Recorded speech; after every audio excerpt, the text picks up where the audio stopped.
Halo semua, salam penuh semangat. Kali ini kita mau membahas tentang sesuatu yang istimewa, sesuatu yang menyenangkan, yaitu tentang tips menabung untuk yang bergaji pas-pasan.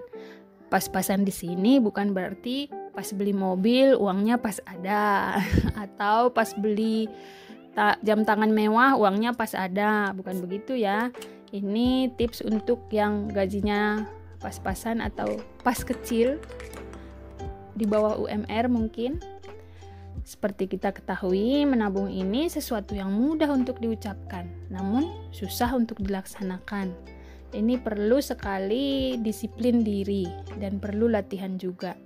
Di sini saya hanya menyampaikan berdasarkan pengalaman yang sudah saya lakukan, karena dari awal bekerja dulu gaji saya kecil.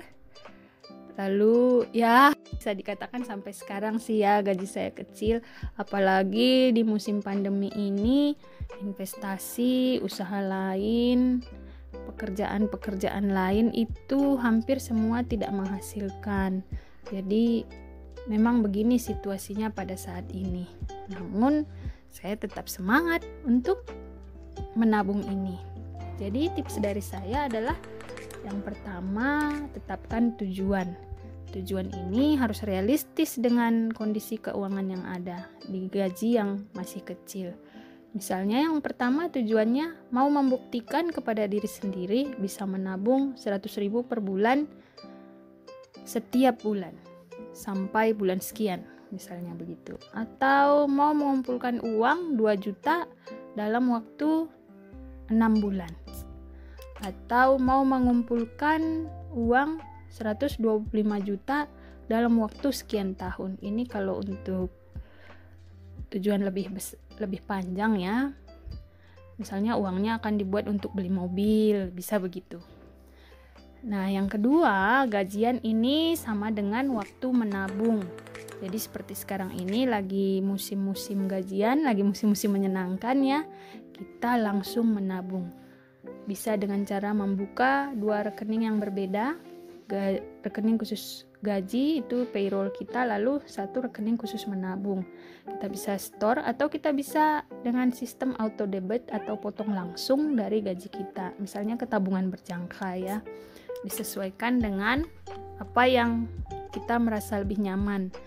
Nah, pastikan tapi rekening tabungan ini tidak mempunyai akses seperti ATM atau akses lain yang mudah untuk kita ambil sewaktu-waktu. Lalu tentang hal ini saya pribadi sudah mempraktekkan dari mulai bekerja dulu, gaji kecil itu saya membuka rekening di Lipo Bank, itu lagi promosi, waktu itu tidak ada biaya administrasi. Sekarang Lipo Bank ini sudah merger ya dengan CIMB Niaga.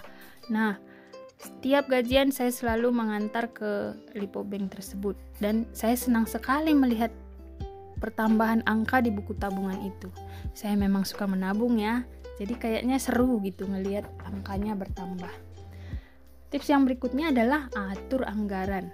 Jadi di sini ketika kita mengatur anggaran dengan gaji yang sudah diselamatkan sebagian tadi, akan sangat membantu kita untuk hidup di bawah kemampuan kita menghasilkan uang.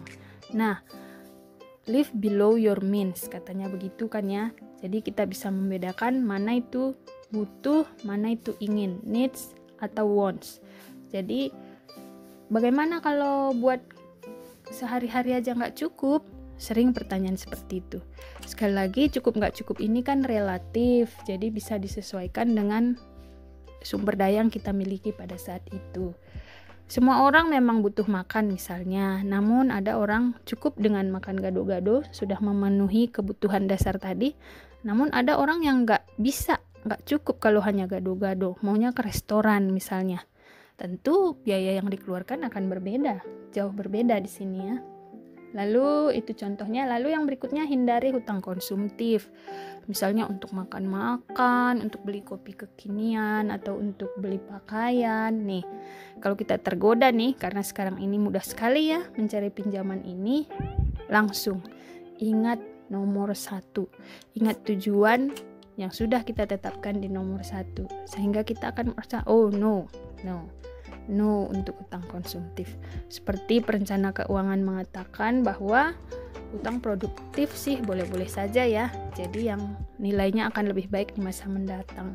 Atau kita bisa melakukan usaha dengan hutang tersebut, di mana hasilnya yang akan membayar cicilan kita. Tapi kalau hutang konsumtif, berarti kita akan mengambil dari gaji kita yang kecil untuk membayar cicilan yang bunganya tentu sangat besar.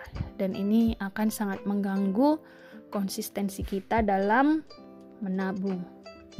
Langsung kita ke tips yang terakhir, yaitu konsisten. Ini konsisten tadi. Jika kita sudah terbiasa setiap bulan melakukan menabung ini, kita akan kayak merasa belum selesai kalau kita belum menabung, kalau kita sudah selalu konsisten. Jadi dikala kita tergoda, dikala kita pengen sedikit memakai uang kita secara lebih banyak untuk yang kita inginkan, kita selalu ingat tujuan yang pertama tadi. Apa sih tujuan kita tadi menabung? Seperti itu. Biasanya kalau kita ingat tujuan kita akan lebih mempunyai keyakinan untuk terus melakukannya. Lama-lama akan jadi sebuah kebiasaan. Ketika kita sudah terbiasa, kita mungkin akan terbiasa dengan gaji kecil ini, kita bisa mengambil sedikit, bukan sekedar menabung, tapi kita bisa melakukan investasi. Misalnya karena sekarang ini banyak investasi yang bisa dilakukan dengan nominal yang kecil. Bagaimana? Apakah kalian sudah melakukannya? Bagi kalian yang merasa gajinya pas-pasan, pas masih kecil, nominalnya, semoga sudah ya. Sukses untuk kita. Ingat untuk tetap semangat ya.